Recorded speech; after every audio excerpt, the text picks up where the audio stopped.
Nayamba.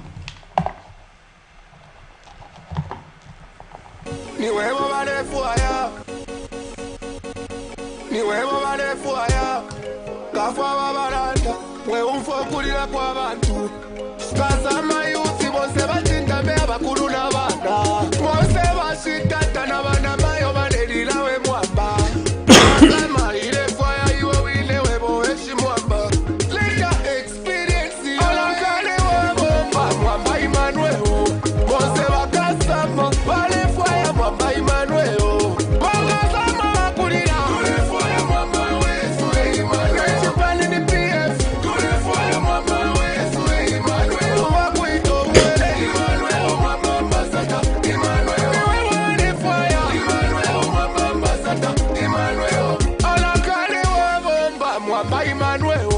Mose bakasama. Vale fuaya mwamba Emmanuel. Bakasama bakulira. Kule fuaya mwamba wesu Emmanuel. Chipani ni PF. Kule fuaya mwamba wesu Emmanuel. Wakuito mwele. Emmanuel mwamba mbasata. Emmanuel. Wale fuaya. Emmanuel mwamba mbasata. Emmanuel. Bakasama bakulira.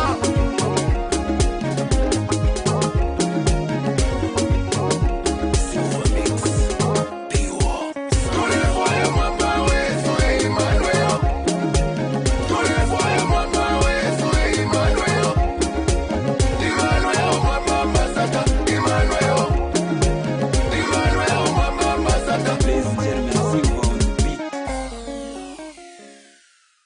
Thank you very much. Welcome. I wish to apologize for starting 10 minutes late. This was beyond our control. I was quite busy, but the brief comes to you on Monday, Wednesday, and Friday, and we'll endeavor that we make it and we start at 20 hours.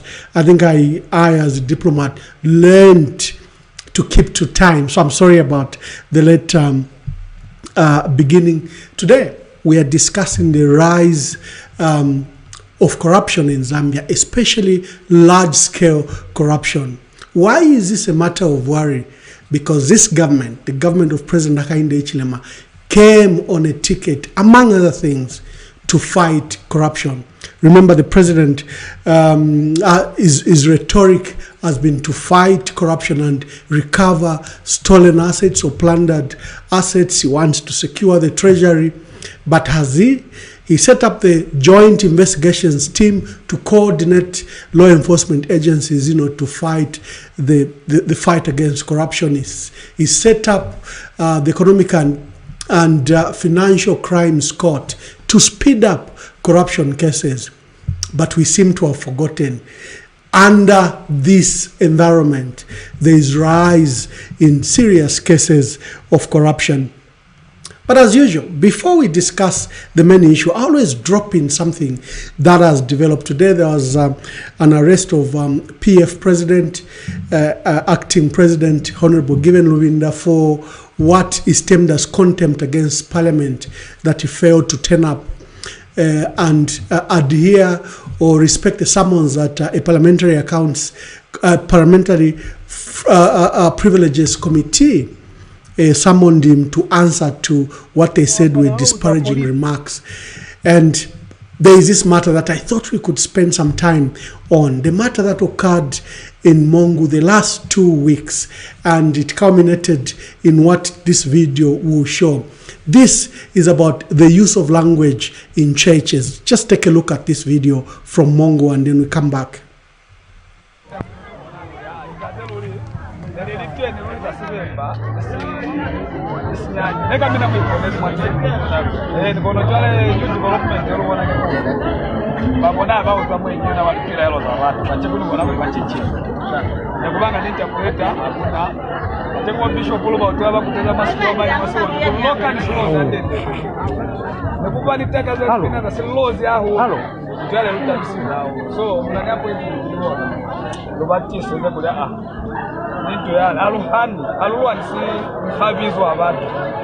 lulwanisa kateni musho babadde abayitutisiso wasaloni buli nibala basikira balikolo bawukese babweya kola za ruto kwa abatete kola unaona hata bane kuli kimube mpaka pakimana ruto kwa batete ba tusesho kwa saloni kwa ni kwa vlo musikola kwa hapo hapo kola ndio kupali kumene mu samara tubeza lo mtireka cheko kwa wale ndio sakitsa kula leka mauti zimo ripoti sio kwa pasika kwa sikenda kama sisi kama hata sisi kwa kwa mapala bari kuzuri ndio huwa nasikia sio kama kalapo monsa za litesho monsa za litesho abaituse silozi akubaliza juu watu wasikate kwa wao wazuri sisi ndio ndio yao ni mafao kwa ndio ndio amukauta waka wako bali nyuka pale batiti kwa ndio utenda utata vile utende kutwa itutalo kadima petition aliteni mwali akereke kadiri la delizi mwali asichama saboni kikereke kisikama kwa ndio utenda kachema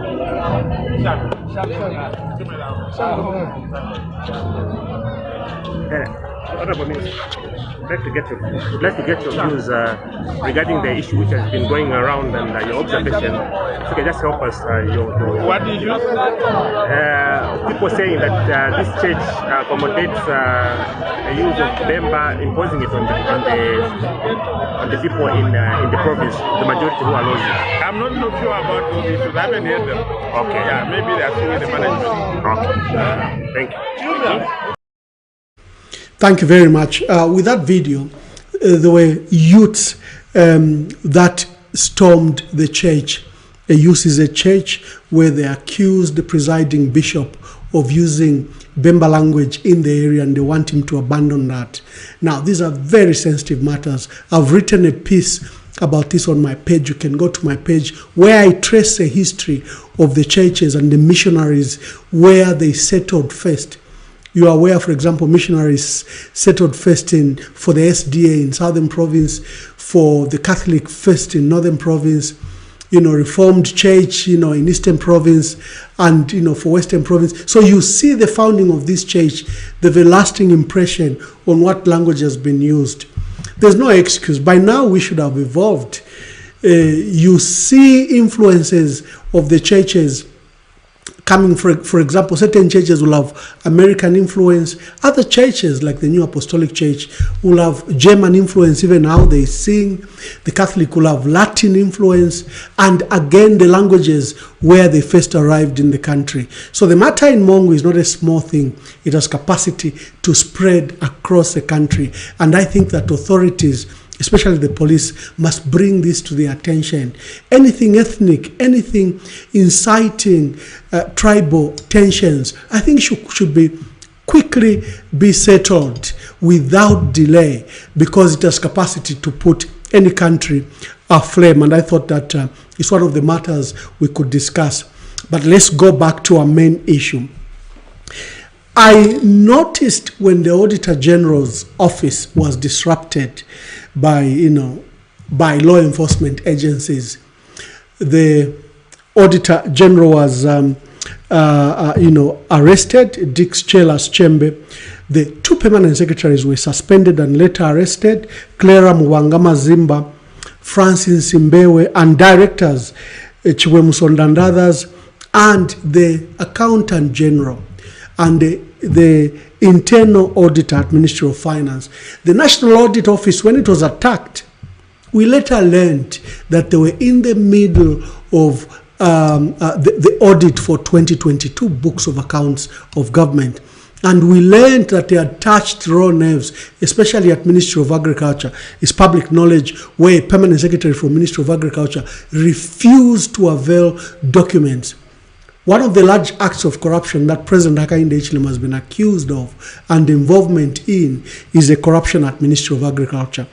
There's been another issue of the corruption at Ministry of Health, where a contractor over $100 million hospital even wrote a letter to the president, wrote a letter to to the Anti-Corruption Commission to allege that the minister had solicited for a bribe and for a motor vehicle, and that he had actually even hosted the minister in South Africa. And his local representatives here also affirmed those assertions. Those investigations have not seen the light of the day.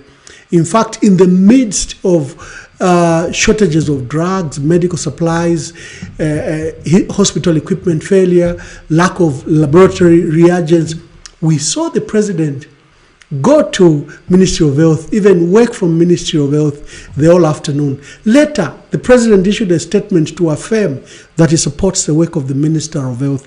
Now, this is a person who was accused of corruption. You saw similar allegations when they were raised by a parliamentarian, Munia Zulu from Lumezi, when he alleged acts of corruption against public-private partnership projects that Zambia is engaged in, and alleged that the two ministers had received the bribes. Before there was even any investigations, we saw the president spring to the defense of the two ministers, alleging that the two ministers were clean and it was not possible that they could be involved in bribery issues. And it didn't take long before ACC also cleared them. There have been various reports of acts of corruption. I personally have reported various cases to the Anti-Corruption Commission officially. You remember the first case I reported was the importation of about 60,000 wooden poles for ZESCO, costing over $107 million that ZESCO had borrowed from the local market. I held that the tender was not okay. The law was not followed, especially the Public Procurement Act of 2020, where it puts emphasis on local suppliers, citizen-owned companies. And there was this rush to give companies from Zimbabwe, about 6 of them and 4 from South Africa. And when we did a due diligence, look, they were not different from the local companies here. There was an issue of Zafico, which could supply the same amount of wood that ZESCO was using. And there was no need to use emergency procurement methods when when a tender could have been used, especially with the amount that was involved, $107 million. Currently, there is an issue. Again, it seems to have State House backing. The $70 million externalization of this money to Egypt. There was a delegation of government leaders led by a State House official to Egypt, where an MOU was signed, and we're told that this is a government-to-government arrangement. But the facts actually do show that Zambia is supposed to pay an agency $70 million, which will then pay manufacturers who will manufacture the drugs in Egypt, then bring them to Cairo to the United Procurement Agency, a military-run unit. You know, the military dominance in Egypt because of the president and the manner he came, and then it will repatriate the medicine to Zambia. In Zambia, you just can't bring medicine without the authority of ZAMRA, the Zambia Medicine Regulatory Authority. It requires to test medicine, its efficacy, its safety, and its possible use in Zambia. And that process takes 8 to 24 months. A waiver has been issued to allow that medicine comes immediately and is given to you and me here in Zambia. There were concerns. Even the permanent secretary was removed over this $70 million because the PS insisted government processes, government procedures requires that we pay the manufacturer. We don't pay third parties. And then it was not different from here, where suppliers are paid and they import from India. In fact, what is sad, if you look at the list of the medicine that have to come, even IVF fluids that are manufactured in Kabwe, you know, and the Parliamentary Committee on Shortages of Drugs highlighted this matter, that there's no way this country will be importing IVFs when you have them in this country. So there are these acts of large-scale acts of corruption, and I'll wait to discuss them later. The issues of how we have relaxed rules and regulations for the mining sector, you know, the way we sold Kansanshi, converted those Kansanshi shares. There are many issues that are occurring that requires that we discuss it. And the Auditor General and the occurrence at the Auditor General just gave a window how the law enforcement agencies can be weaponized against those that are trying to fight the emergence of these acts of corruption. Take, for example, the dismissal of the Inspector General of Police. People were happy, Lemi Kajoba, but earlier, a month before, Lemi Kajoba had alerted the nation that he was investigating a $15 million where Ghanaian teachers that served in Zambia, Mwantu Wakwalesa, you remember we had Ghanaian expatriate teachers and Ugandan expatriate teachers in Zambia, especially for sciences and maths, where, you know, they were never paid under those two governments of Kaunda and then Chiluba. And they've been in court for the last 15 years, and they won an award, I think in 2021, about $15 million. And these monies were paid through law firms. As soon as the relatives, and most of them have died, relatives of those people that won this award, they heard about it from Ghana, they began to troop here, and they've made various reports to the police and other law enforcement agencies. These monies were paid through law firms, and one of the law firms was one run by Christopher Mundia, who's a legal assistant, special assistant to the president on legal affairs. And the IG made it very clear that Christopher Mundia had alleged that the president had stopped these investigations, and he made this matter public. It wasn't long before Lemi Kajoba was fired. You and I may have celebrated that he hadn't handled his office very well, but there was that issue of the $15 million. So for me, I see the scenario like it is in town. And the people that surround and chase the thief are usually friends to the thief. We could have a similar scenario. While we are alleging corruption under the PF, while we are arresting people, while we are seizing assets, while we are restricting assets, while we have arraigned people before court, and we look like we are fighting corruption, the same thing, even at grander scale, is occurring. That's a debate today. I'll open the phone lines, 0973-045292, 0974-808-115. You can come in and make contributions. For the video in Mongo, I think that all churches are affected, especially the traditional churches, by the issue of language because of how they were founded, where the missionaries came first. And the occurrence in Mongo, if the police don't seize it, can have retaliatory effect elsewhere. I've been in various churches across the country, and for me, I don't raise an issue if I find a language, a hymn is being sung from a certain area, and it's being sung in the church, and I understand the history of our church. Maybe our leaders haven't done very well to really localize the church despite the influences and heritage. We see, for example, European heritage. If you go to New Apostolic Church, they sing in an opera manner because they're from Germany. But also you see a lot of laws influence. Again, how they were founded, similar to the Catholic, similar to the SDA and other traditional churches. For the Pentecostals, especially the early evangelical and new missions, the Baptist and others, you see American influence, and not just American, southern part of America, where certain songs are sung like you are in America. So I think that the issue in Mongo is not a small thing. And those youths, whoever sent them, I think the police need to act. And then we are dealing with the big issue, the rise in corruption in this government. I'm putting it to you that while the government came on a ticket to fight corruption, while they've formed the joint investigation team to fight corruption, while an economic and financial crimes court have has been established. While there have been various arrests and people arraigned before court and some assets seized, the matter seems weaponized. Law enforcement agencies seem weaponize the fight against corruption as degenerated to, to be selective in the manner, and it's being weaponized sometimes to fight political opponents, leaving the current acts of corruption going unabated.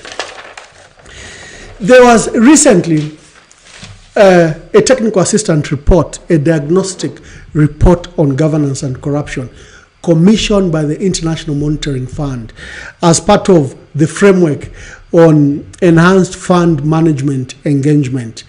The report, among other things, demonstrated various weaknesses, especially first the governance weakness surrounding how we run government and the weaknesses around the corruption vulnerabilities, like issues of tender, how tender processes are usually captured, and there seems to be a coordinated network that government fails to break.